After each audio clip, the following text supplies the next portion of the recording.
What's up, guys? It's Michael, and welcome to another episode of the Single AF Podcast. Today's episode is about going back in time. Basically, I had an experience with a guy, and it was kind of refreshing in like a sad, non-refreshing way.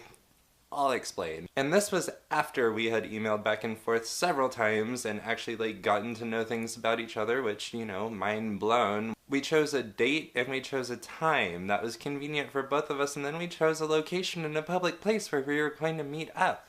In other words, we actually went on a date.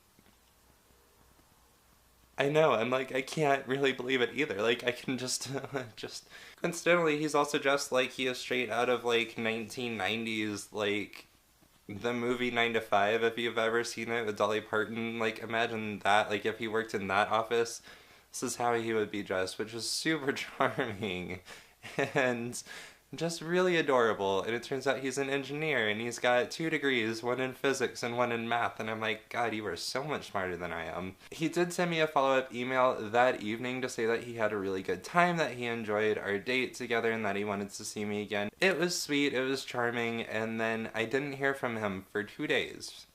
And then he called me. And he said, I had a really nice time on our date. I want to take you out again. How does next week sound?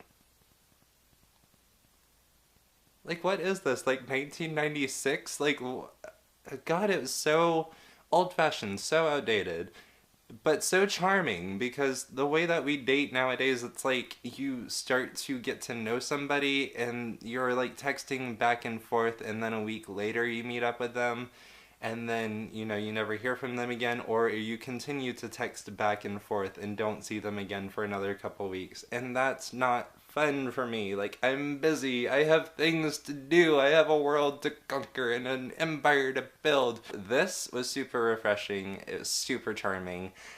And then it all just kind of unraveled because I am not capable of actually handling something like that, it turns out. So as some of you know what I've been doing for money, because, you know, business has been kind of slow online for the last couple months, I've had to drive a client around fairly regularly. That usually involves dropping her off at work in the evening, like 9 p.m. or so. And usually that involves sort of a flaky, like, you know, it's like she'll say pick me up at 8 and then it's 10 and then it's 8:30. I don't like doing that to people. That makes me feel really horrible. I don't want to be flaky. So what did I do?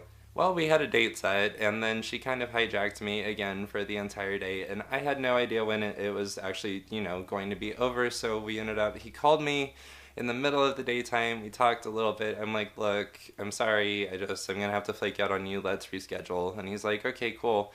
So, like, we were like, maybe tomorrow. I'm like, oh, she's supposed to be in town tomorrow, but she was supposed to be leaving town on, like, Wednesday, something like that, like 2 days later, you know, let's meet up Thursday. He's like, great, that works perfectly. Awesome. She didn't end up leaving town though, she was still in town.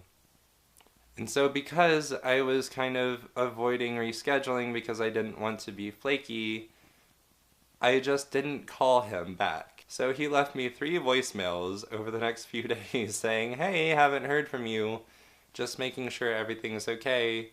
And I got it, and I didn't answer the phone, and I didn't answer my voicemails, and I finally, like, a couple days ago, I finally listened to my voicemails, and he sounded kind of heartbroken by the end. So, in taking steps to try and avoid flaking out, after writing an ad where I was really pissed off about how flaky people were, I ended up flaking out, and I feel bad for that, and so if you're watching this, if you find this at some point, I am sorry. I am. She is still in town, and I am still just kind of like captive to her whimsy because I am too broke to say no. And I am sorry that I am in this place in my life and that you got thrown into that. As always, thank you so much for watching. I hope that you all are having a wonderful week so far, and I will see you next month. Now, oh no, see, so like now that I've got 2 channels, I don't know how to end these videos anymore. I don't know how to end the podcast anymore. I'm like, I'll see you next week, but also like I'm still gonna be posting on my channel.